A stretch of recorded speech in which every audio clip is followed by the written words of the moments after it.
All right, so you're starting your apprenticeship. That's huge. Your career is officially kicking off. And guess what? So much of it is going to happen online.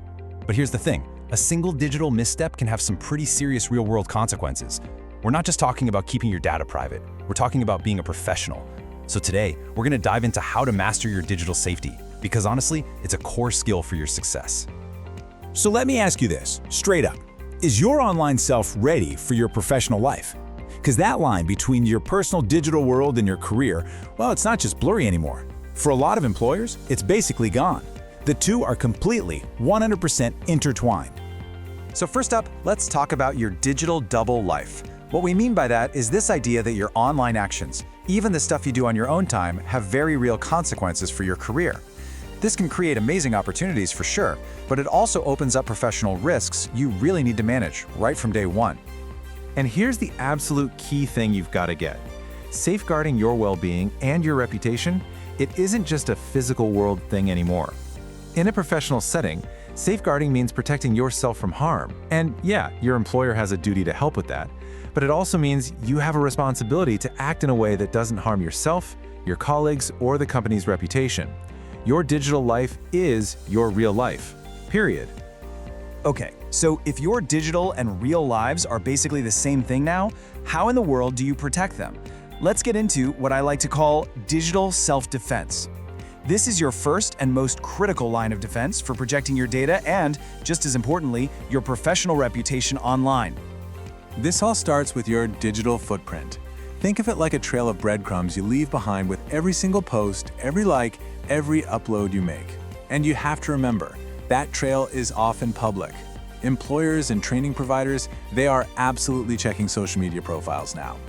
This isn't about being paranoid, it's just about being smart and professional with what you share with the world. Need a simple way to decide what's okay to post?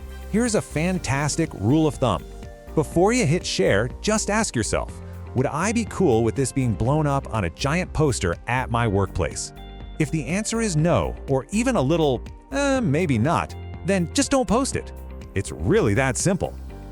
Now, let's switch gears. We've talked about what you share. Let's talk about what others try to steal. Phishing is a massive threat. This is where scammers put on a mask, pretending to be your bank, a supplier, maybe even your new boss, all to trick you. And as an apprentice who's new to the systems and eager to help out, you can be a prime target for these guys. So how do you spot a phish? You gotta look for the classic red flags. They create a fake sense of panic, like you have to act now. They ask for your personal details, or maybe the email address just looks a little weird.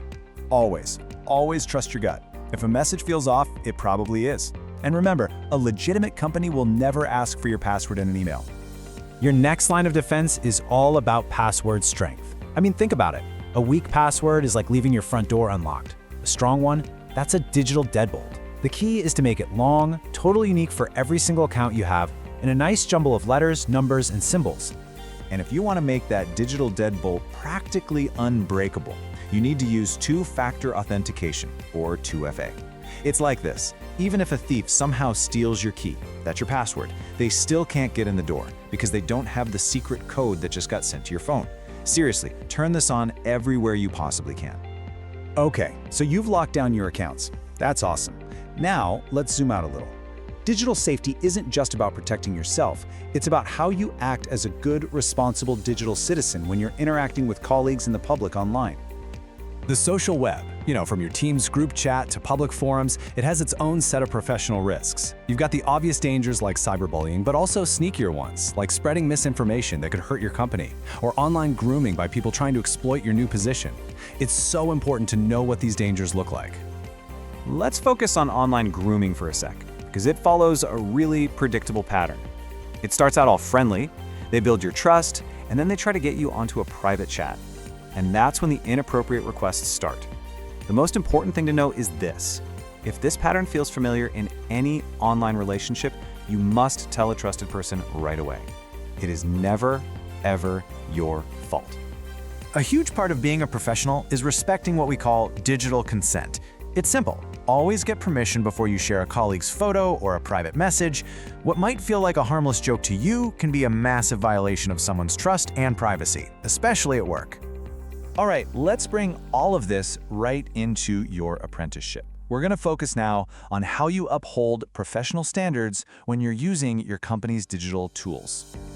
Believe it or not, virtual meetings have their own rules of the road. But the main rule is easy. Treat it just like an in-person meeting. That means keeping the chat professional, never ever pressuring someone to turn on their camera, and, just like in the office, reporting any behavior that isn't professional. And this one is critical. You have to protect your own well-being. Digital tools can make you feel like you have to be on 24/7, but you are absolutely entitled to a work-life balance. Getting constant messages after hours isn't just stressful, it's a safeguarding issue. You have the right to set boundaries and to disconnect. And finally, here is a vital piece of workplace wisdom. Just assume that all communication on company devices and platforms is being monitored. Your emails, your team messages, it's all potentially a company record. This is totally standard practice for safety and compliance, so just make sure every message you send is professional. So let's bring this all together. Look, the goal here isn't to make you afraid of technology. Not at all. It's about turning all this knowledge into power, so you can walk away feeling aware, confident, and completely in control of your digital professional life.